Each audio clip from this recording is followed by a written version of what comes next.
All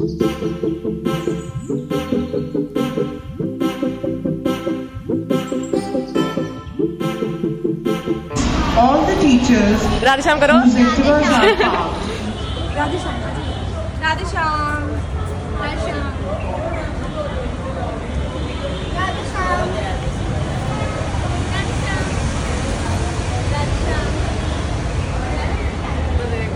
Radhe Shyam, Radhe Shyam.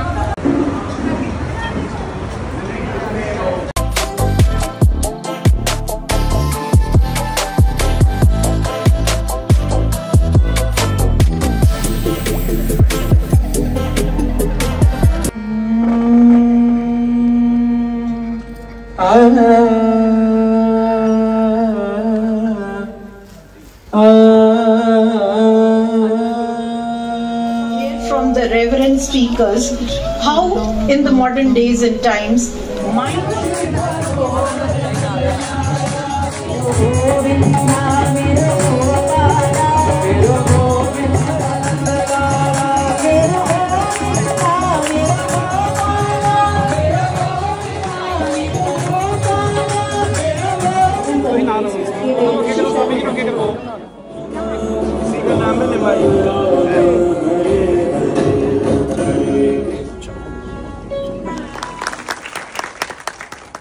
no introduction.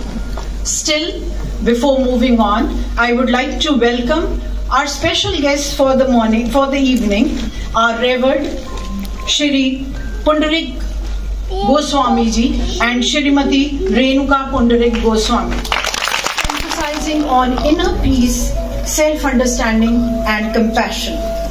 He is known for his social and philanthropic works. He organizes medical camps and education in the form of Nimai Pathshala. We at Shri Ram Ashram family and the people of Amritsar wholeheartedly welcome you today evening in our campus. And I've met her a couple of times and instantly only this couplet comes to my mind. आपकी तारीफ में कहें क्या हम, आपके चेहरे से रब झलकता है, चांद का नूर ही कुछ ऐसा है, हर सितारों से अलग चमकता है. God bless you and welcome. A spiritual leader, educator and the founder of Nimai Pathshala. She co-founded the Nimai Pathshala with Acharya Pundarik ji in Vrindavan, Mathura, and teaches children the Shrimad Bhagavad Gita and the scriptures.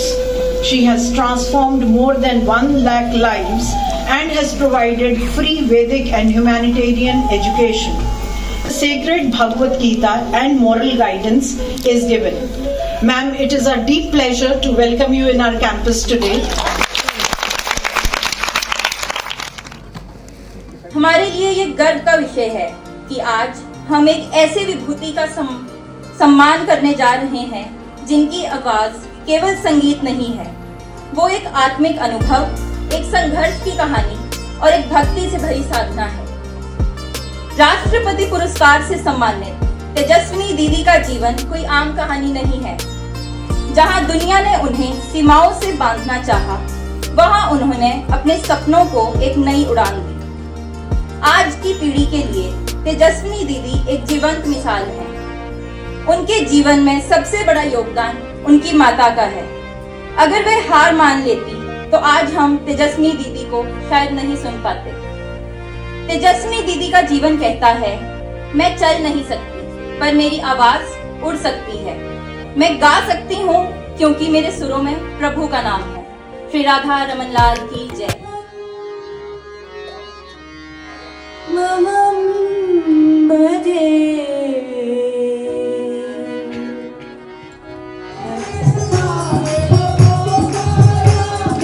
जो उनको प्यार करते हैं दोनों हाथों को करके ताली के साथ दीदी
बन जाते हैं। तो आइए देखते हैं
श्री राधा रमणो विजयते।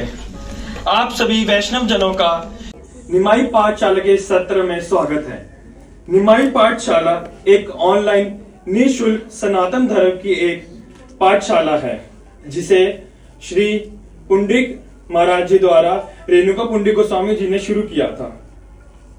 निमाई पाठशाला आज की भटकी हुई नौजवान पीढ़ी को एक सही रास्ते में लेके आ रहा है।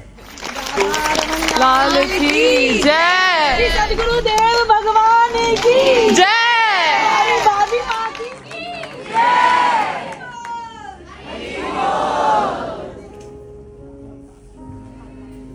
जय गो श्री राधा रमणो, जय गो श्री राधा रमणो, जय गो श्री राधा रमणो।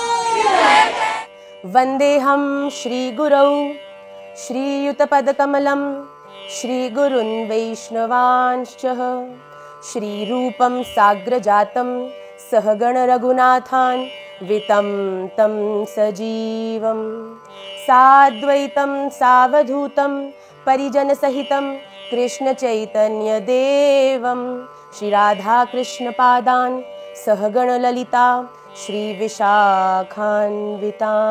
कृष्णा हरे कृष्णा, कृष्णा कृष्णा हरे हरे, हरे राम राम राम हरे हरे, हरे कृष्णा कृष्णा कृष्णा हरे हरे, हरे राम राम राम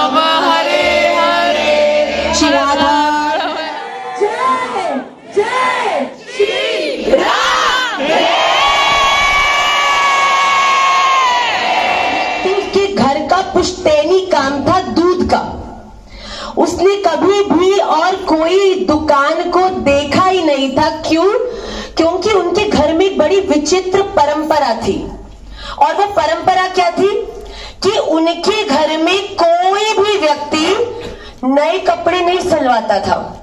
दादा के कपड़े पिता पहनता, पिता के कपड़े पुत्र पहनता, पुत्र के कपड़े उसका पुत्र पहनता। बड़ी विचित्र सी बात थी कि जब तक पुत्र के पुत्र तक वस्त्र आया, उस वस्त्र की हालत तो बड़ी खराब। तो एक बार एक समझदार व्यक्ति ने कहा, भैया ये ट्रेडिशन कब तक चलने वाला है? 4 जनरेशंस तो हो गई, तुमने वस्त्र नहीं सिलवाया, पर विचार करो, तुम तो फटे पुराने पहन लोगे और इसको पहनने के बाद इसकी और जो क्वालिटी है वो और खराब हो जाएगी। आगे आने वाले लोग क्या पहनेंगे? तो उस परंपरा में से किसी एक विद्वान ने सोचा, बात तो सही कही है, आज तक कभी कपड़ा सिलवाया तो नहीं, पर आगे आने वाली जनरेशंस का सोच के तो सिलवाना चाहिए। तो ये जो उचित कार्य है वो मैं करूंगा। कभी कोई दर्जी की दुकान देखी नहीं, कपड़े की दुकान देखी नहीं। बोला, भैया ये तो बता कपड़ा सिलता कैसे है? तो उस व्यक्ति ने कहा, कोई बड़ी बात नहीं है, किसी कपड़े की दुकान पर जा, 5 मीटर कपड़ा खरीद, दर्जी के पास जा, दर्जी को बोल इसका कुर्ता सिल दे, हो जाएगा काम। तो व्यक्ति ने कहा, बहुत सुंदर बात। अब उसको, क्योंकि दूध का व्यापारी था, उसको अभ्यास था कि कोई भी चीज खरीदनी हो तो नाप के ही दी जाती है। उसके पास भी कोई दूध लेने आता तो बोलता 3 लीटर दूध दे दो, तो 1 लीटर का लोटा रखा था, 3 लोटे डाल दे तो हो गए 3 लीटर।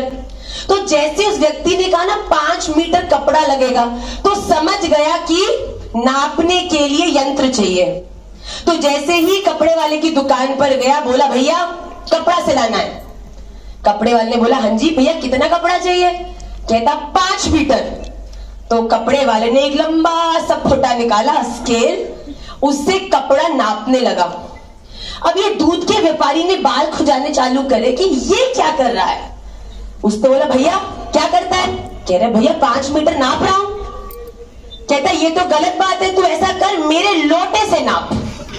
मेरा लोटा मुझे पता है बिल्कुल, मैं तो जानता हूं लोग बड़ी गड़बड़ करते हैं, 1 लीटर मांगो उसके अंदर भी अपना लोटा भारी रखते हैं, दूध कम आता है। तू मेरे लोटे से नाप के दे 5 मीटर तो मैं मानूंगा।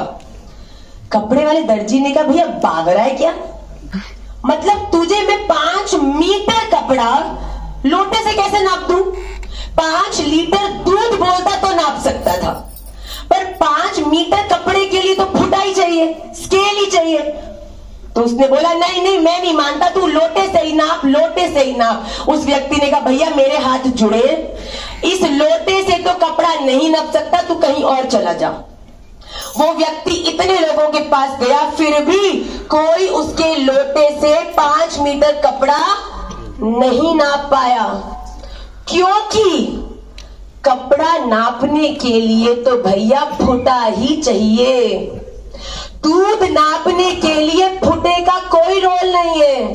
दूध नापना है तो लोटा ही चाहिए, कपड़ा नापना है तो फुटा ही चाहिए। इसी प्रकार भगवान ने भी हम सबको इस दुनिया में 2 स्केल देकर भेजा है, एक मन का है और एक बुद्धि का है। मन के लोटे से अगर बुद्धि के विषयों को समझने की कोशिश करोगे तो फेल हो जाओगे, और बुद्धि के विषयों को अगर दिल से समझोगे तो डूब जाओगे। इन्होंने मुझे टॉपिक दिया है माइंड योर माइंड। अपने दिमाग को माइंड करिए। तो पहली बार ये तो समझे कि माइंड है क्या। माइंड एक अपने आप में इस दुनिया को नापने का बड़ा अद्भुत यंत्र भगवान ने दिया है। M stands for meditate. Meditate का मतलब है जानो। जानो क्या कारण है जिसके कारण से माइंड पागल हो जाता है। मेरा हो जाए, ये मेरी हो जाए, अब मेरा हो जाए, मेरी हो जाए का इतना सोच लिया कि अब उस व्यक्ति की चलन ढलन बैठन देखन सब पर आपकी नजर है, वो आपको इफेक्ट करती है। तो हमने उस चीज से अपने आप को जोड़ लिया। और अब एक बात बताओ, कोई चीज जो तुम्हारी है और जब तुम्हारी बात नहीं मानती तो क्या होता है? क्या होता है? आता है? कितनी जोर का आता है? बहुत। यही होता है जब दुनिया में दिल लगाते हो। जब तुम्हारे अनुकूल वो संबंध नहीं चलता, चाहे बेटे का हो, चाहे बेटी का हो, चाहे पिता का हो, चाहे पत्नी का हो, चाहे पति का हो, उस समय आपको आता है क्रोध। क्यों? क्योंकि ये तो मेरा था ना, मेरा है तो मेरे हिसाब से चलेगा ना। एक बात बताओ, ये शरीर तो तुम्हारा है, क्या 1 घंटे से ज्यादा एक आसन पर बैठ जाओ, उसके बाद तुम उसकी प्रार्थना करो, क्या सुनता है? नहीं। बोलो भैया एग्जाम के लिए पूरी बुक पढ़नी है, दिमाग साथ दियो देता है? नहीं। जब तुम्हारा शरीर तुम्हारा साथ नहीं, अरे भैया तो इस दुनिया में लोगों को अपने अनुकूल चलाने का प्रयास कितना बड़ा दिमाग का दिवालियापन है। घर आते ही अपने रामू से कहा, रामू सुन, ये जो वास है ना बहुत महंगा है, सफाई करते वक्त बड़ा विशेष ध्यान रखना। अब रामू जी वैसे तो रोज बड़ी अच्छी सफाई करते थे, अब हो गया उनको स्ट्रेस, महंगा वास है टूट नहीं जाए, महंगा वास है टूट नहीं जाए। अब सफाई करते करते इतना ध्यान रख लिया कि हाथ लग गया और वास टूट गया। सेठ जी घर आए, हाँ रामू वास ठीक है?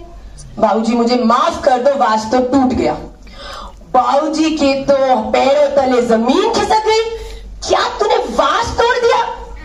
हाँ बाबूजी मुझे माफ। अब बाबूजी के दिमाग में द्वंद्व, वास टूटा उसका दुख तो था, ये रामू पिछले 25 वर्ष से बाबूजी के यहाँ काम करता था। अब बाबूजी ने बोला कि अगर एक वास के टूटने से इतने अपने वफादार सेवक को निकाल दूंगा तो दुनिया भी क्या सोचेगी कि इसके लिए तो लॉयल्टी से ज्यादा इंपॉर्टेंट तो इसके लिए पैसा है। तो गुस्से का जो घूंट था सेठ जी पी गए। अब जब पी गए, रात में सेठ जी से खाना नहीं खाया गया, वास का विरह। अब जाके कमरे में लेटे तो करवट बदलते आंख बंद होती तो वास सामने प्रकट हो जाता। इतना सुंदर कीमती वास। सेठ जी को घबराहट होने लगी, पलटे पलटे पलटे पलटे, सोचा बाहर जाके टहल लेता हूं। सेठ जी बाहर गए तो वो रामू जिसने सेठ जी का वास तोड़ा था, वो किचन में जमीन पर सेठ जी कह रहे यहां मुझे डनलप के गद्दे में नींद नहीं आ रही और ये मेरा लाखों का वास तोड़ के भी खराटे मार के सो रहा है। सेठ जी को बड़ा क्रोध आया। अगले दिन हुई, सेठ जी रामू के पास, रामू सेठ जी माफ कर दो। सेठ जी हाँ ठीक है माफ किया, आज मैं तुझे एक बहुत बड़ा सीक्रेट बताना चाहता हूँ। रामू ने कहा बताओ सेठ जी। तू मेरा इतना वफादार व्यक्ति था, 25 साल तूने मेरा इतना काम किया, तो मैंने तुझे as a token of love ये वास में लाखों का तेरे लिए लाया था। रामू ने कहा बाबूजी लाखों का वास मेरे लिए? और क्या, तूने इतनी सेवा की, कुछ तो देता तुझे, पर क्या करे तेरे भाग्य में नहीं था। अब भावजी ने की लंबी सांस। ओके रामू मैं जाता। अब रामू जहां खड़ा था,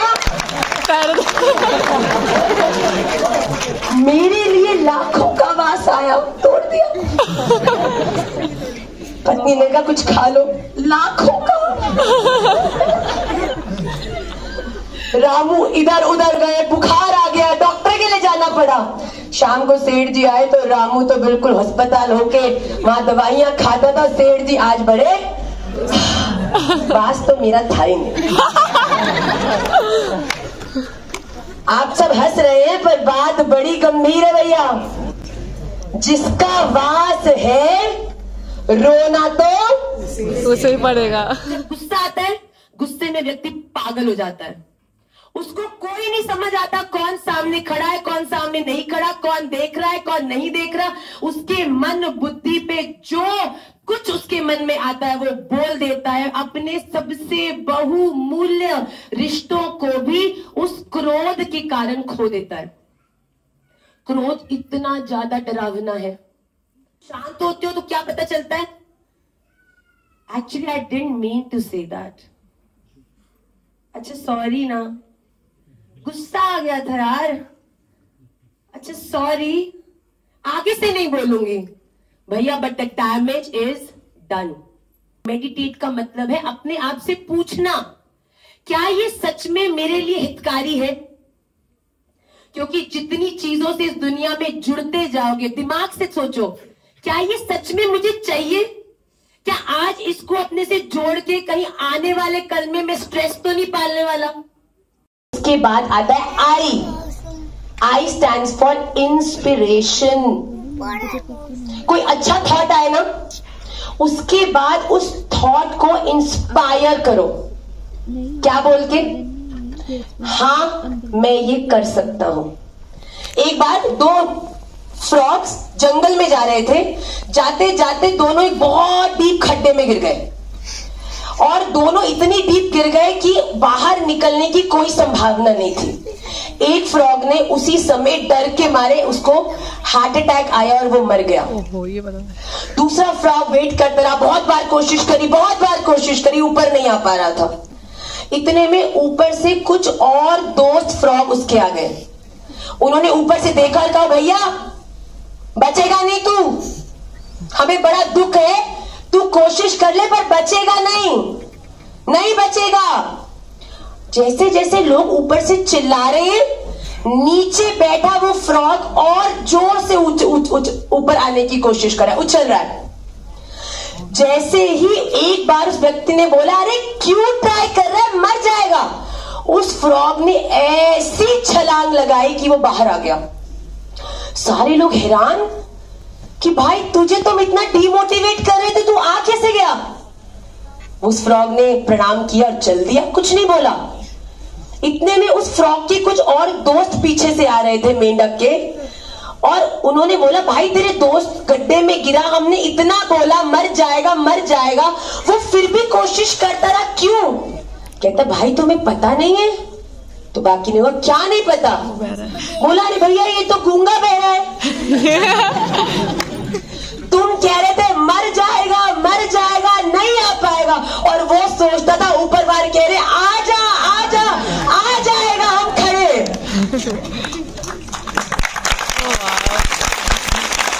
इस दुनिया में बहुत लोग होंगे, आप अच्छी चीज सोचोगे, मेडिटेट करोगे, मैं इसके लिए काम करूंगा, तो होना ही नहीं है तेरे तो, कानू टाइम वेस्ट करता है। तो अपने जीवन में इंस्पायर करो अपने आप को, मैं कर सकता हूं, ये मेरे लिए अच्छी है, मैं करके दिखाऊंगा। Inspiration means I can do it, I can do it, I can do it. And then an, very important चीज को आपको नर्चर करना पड़ता है। You have to give that thought food. और नर्चर कैसे होती है वो गुड थॉट? पहली बात आपके आहार से, आप कैसा भोजन पाते हो, और दूसरी चीज जो उससे भी ज्यादा जरूरी है, आप अपने माइंड को नर्चर कैसे करोगे? एक अच्छे एसोसिएशन से। आपके आसपास वाले लोग जब आपके संग रहकर कहेंगे हाँ तू ये कर सकता है। एक बार दो लोग एक तीर्थ यात्रा पे जा रहे थे, बहुत तेज बारिश हुई, तो जंगल में सोचा कहीं रुकना चाहिए, तो सोचा कहाँ रुके, तो एक घर के भीतर लाइट जल रही थी, वहां गए तो देखा एक वैश्या का घर था। तो इतनी तेज बारिश थी, तो एक बंदा बोलता राम राम राम राम, मैं तो इसी घर में पैर भी नहीं रखूंगा, चाहे मैं कितना ही क्यों नहीं भीग जाऊं। और दूसरा व्यक्ति था, भाई तू पागल है, इतनी बिजली गड़क रही है, तीर्थ तक पहुंचेंगे भी कि नहीं पहुंचेंगे पता नहीं, मैं तो यहीं सीढ़ी पर बैठ जाता हूं, जैसी बारिश रुकेगी वैसे ही चला जाऊंगा। एक ने कहा नहीं रुकूंगा, एक ने कहा यही रुकूंगा। एक ने हट किया और तीर्थ पर चला गया और मंदिर भी पहुंच गया, और दूसरा व्यक्ति पूरी रात वैश्या के दरवाजे पर बैठा रहा। अगले दिन जब बारिश रुकी तब वो तीर्थ पहुंचा और दर्शन करके वापस आया। किसी संयोग से कुछ समय बाद दोनों की मृत्यु हो गई, दोनों मर गए।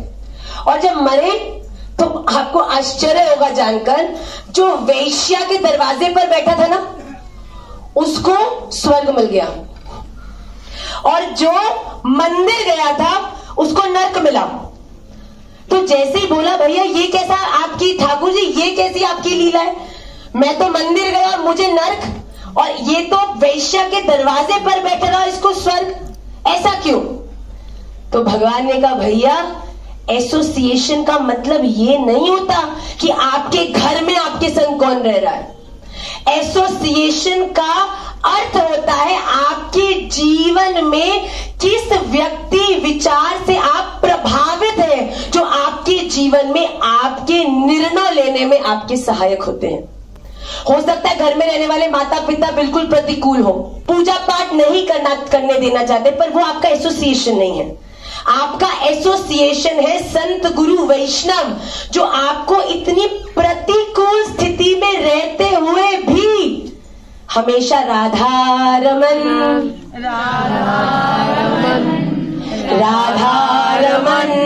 कहो, ठाकुर जी का नाम लेने के लिए प्रोत्साहित करते हैं। उसके बाद डोमिनेट।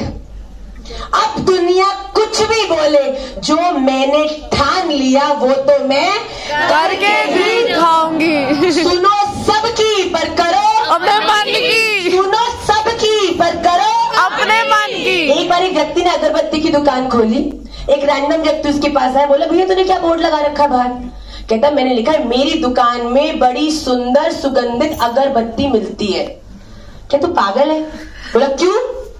कहता ये अगरबत्ती है तो सुगंधित ही होगी, कोई लिखता है हमारे यहाँ बदबूदार अगरबत्ती मिलती है, कभी सुना? तो कह रहे इतनी बड़ी लाइन लिखने का क्या मतलब है, तू बड़ा बावरा व्यक्ति है। उसकी बड़ी अच्छी दुकान चलती थी बाय द वे। तो उसने बोला बात तो ठीक है, लोग मेरा मजाक उड़ाते होंगे कि सुगंधित अगरबत्ती सुगंधित काट देता हूं। अगले दिन क्या क्या पेंट लाया, सुगंधित पे पेंट पोतती हो। अब अगले दिन कुछ दिन बीते, फिर दोबारा वही दोस्त आया तो बोलता भाई तूने ये क्या लिखा, तू बड़ा पागल है। कहता क्यों भाई अब क्या हो गया, सुगंधित तो मैंने हटा दिया। क्या लिखा, यहाँ पर अगरबत्ती मिलती है। तो उसने बोला भाई यहाँ पर नहीं मिलेगी तो कहाँ मिलेगी? यहाँ पर लिखने का क्या मतलब हुआ, मतलब पड़ोसी क्या मिलेगी? अगर अगरबत्ती की दुकान यहाँ है तो अगरबत्ती भी तो यही मिलेगी। बोला बात तो सही है, यहाँ पर क्यों लिखा है मैंने? हाँ भाई सॉरी। अब क्या किया, फिर से सीढ़ी लगाई, यहाँ पर को काट दिया। अब क्या लिखा रह गया, अगरबत्ती मिलती है। अब महापुरुष 3 दिन बाद फिर से आए। बोलते भाई तू बड़ा पागल है। कहते भाई क्यों भाई, अब तो अताब कर दिया। कह रहे बाहर दिख रही है अगरबत्ती लगी हुई, अंदर शीशे में से दिख रहा अगरबत्तियां ही पड़ी हैं, तो अगरबत्ती मिलती है लिखने का क्या मतलब हुआ? अगरबत्ती की दुकान है तो क्या यहाँ पे चॉकलेट मिलेगी? तो बोला बात तो सही कर रहा है। तो भाई साहब जी ने ऊपर जाके क्या पोत दिया, अगरबत्ती मिलती। अब that man had a shop with no title. धीरे धीरे उसका जो बिजनेस है वो कम होने लगा। एक दिन उसका परम मित्र से मिलने, बोला भाई तेरा काम को क्या हुआ, तेरी तो दुकान बड़ी अच्छी चल रही है, पता नहीं भाई। तो उसके दोस्त ने बड़ा छोटा से बचपन का मित्र कहता भाई तू बड़ा पागल है। लग तो रहा ही है। तेरा बेवकूफ, अपनी दुकान की बात जब तक तू बताएगा नहीं किसकी दुकान है तो कैसे चलेगी? कहता क्या मतलब? कहता गधे बाहर लिखा यहाँ पर सुगंधित अगरबत्ती मिलती है। जैसे ही वो दोबारा लिखाया तो दुकान चलने लगी। अरे भैया जितने मुंह ब्ला ब्ला ब्ला ब्ला ब्ला ब्ला ब्ला ब्ला ब्ला ब्ला ब्ला ब्ला। अपने जीवन को तुम्हें जीना है, तुम्हारे निर्णय तुम्हारे जीवन को प्रभावित करने में। I am not saying be rude to the world, handle intelligently the world. सुनो सबकी, हाँ जी बिल्कुल जी, पर अंत तो गतवा वो विचार जिस पर आपने मेडिटेट किया हो, जिसके प्रति आप पूरी तरीके से इंस्पायर्ड हो, जिसके ऊपर आपने उस थॉट को पूरी तरीके से सही लोगों के साथ बैठ के नर्चर किया है, और फिर dominate. So how will you mind your mind? Number 1, meditate. Number 2, inspiration. Number 3, nurture. 4, dominate. और जिस दिन आपने अपने माइंड के माध्यम से इन 4 सीढ़ी पर चलकर अपने जीवन के निर्णयों को लेने लग गए आप, trust me that day you will succeed in minding your mind. Minding your mind.